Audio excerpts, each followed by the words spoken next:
Bonjour Myriam Bounafa, Bonjour c'est un Julien. œil sur les médias avec vous. Oui. Et on commence avec cette image, l'image de Dennis Rodman qui fait la une de la presse nord-coréenne. Il a rencontré Kim Jong-un, pardon, et il a été très ému. Très ému. Alors, Dennis Rodman, nous, on sait qui c'est. Les plus jeunes d'entre nous, peut-être pas. C'est une star de la NBA.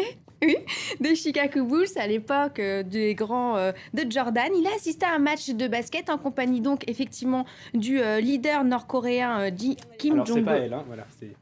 Non, ça c'était voilà, la présentatrice de la télévision Il est à nationale. gauche. Et alors oui, il a été ému parce qu'il dit avoir rencontré un ami pour la vie. Il dit de lui, c'est un gamin génial, très honnête et qui aime tellement sa femme, Dennis Rodman, donc très touché par cette rencontre. Il espère que ce sera l'occasion d'échanges sportifs plus fructueux entre la Corée du Nord et les États-Unis. On sait qu'ils sont très grands amis, hein, mais il dit...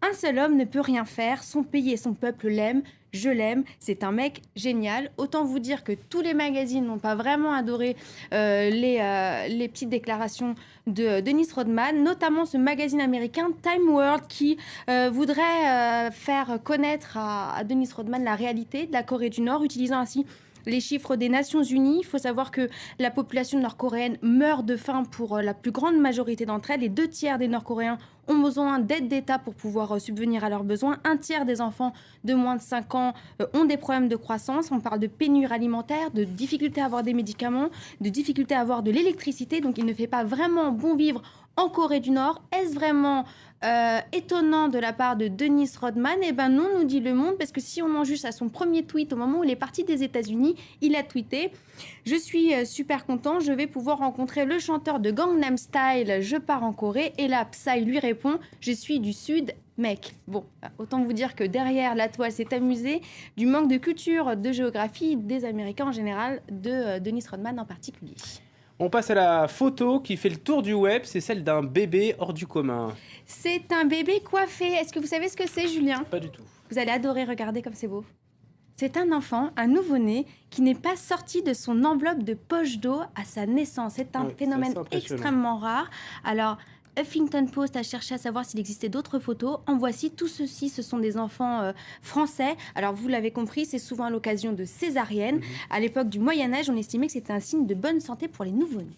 Et on reste en famille pour parler désormais du désarroi des grands-parents. Est-ce que Google va remplacer le rôle des grands-parents? C'est un peu la peur qu'ont une partie d'entre eux. 1500 ont été interrogés. 96 affirment avoir posé plus de questions à leurs grands-parents quand ils étaient jeunes que leurs propres petits-enfants vis-à-vis d'eux. Ça risque d'aller en s'empirant puisque d'après un dernier sondage européen, en janvier 2011, l'âge moyen du premier accès à Internet était de 9 ans. Donc oui, effectivement, maintenant on Google plutôt que appeler la grand-mère. On reste dans l'univers d'Internet, mais cette fois dans ce qu'il peut cacher de plus sombre. Exactement, c'est Chronique judiciaire américaine, c'est Cannibal Cop, ce jeune policier new-yorkais de 28 ans qui est devant la cour depuis lundi pour avoir planifié enlever, torturer, violer et manger des femmes. Il n'est pas allé jusqu'à l'acte. Comment s'est-il fait attraper? Eh bien, c'est sa femme qui commence à s'inquiéter de le voir trop souvent derrière son ordinateur. Elle a posé des caméras cachées un petit peu partout et il s'est rendu compte qu'il échangeait des mails pour avoir des recettes pour cuisiner une femme au mieux, quelles étaient les parties du corps les plus savoureux, quelle était la meilleure façon de cuire une femme pour pouvoir la dévorer. Donc, ce qui est intéressant dans cette histoire, c'est que pour la première fois, une cour va devoir s'exprimer sur la culpabilité d'un homme dans ses intentions et pas dans la réalité, sachant qu'il est en train d'encourir la prison à vie. Ce sera aussi une autre façon de juger Internet, puisque on sait désormais qu'en fonction de comment on navigue, on peut tomber sur les choses les plus obscures possibles, dont ce genre de phénomène. Complètement monstrueux. On passe à la vidéo du jour, Myriam. On a le temps, ça c'est terrible. Écoutez, on va la passer tout de suite, si on peut nous la passer. C'est un record. Vous voyez ce jeune homme qui est un étudiant des États-Unis. Il jongle avec 2 balles et un Rubik's Cube. Et vous allez regarder, le flash, c'est nous qui l'avons fait. C'est du direct normalement. Il le résout, son Rubik's Cube. Vous voyez, hop, hop, hop, hop, ça y est, c'est fait. Alors attention, il y a eu des jurys. Non, il y a eu des jurys. Il est dans le Guinness de l'Association mondiale des Rubik's Cube et ça a été homologué. C'est la vérité vraie, Julien. On vous lance ce défi. Merci beaucoup, Myriam. C'était un œil sur les médias.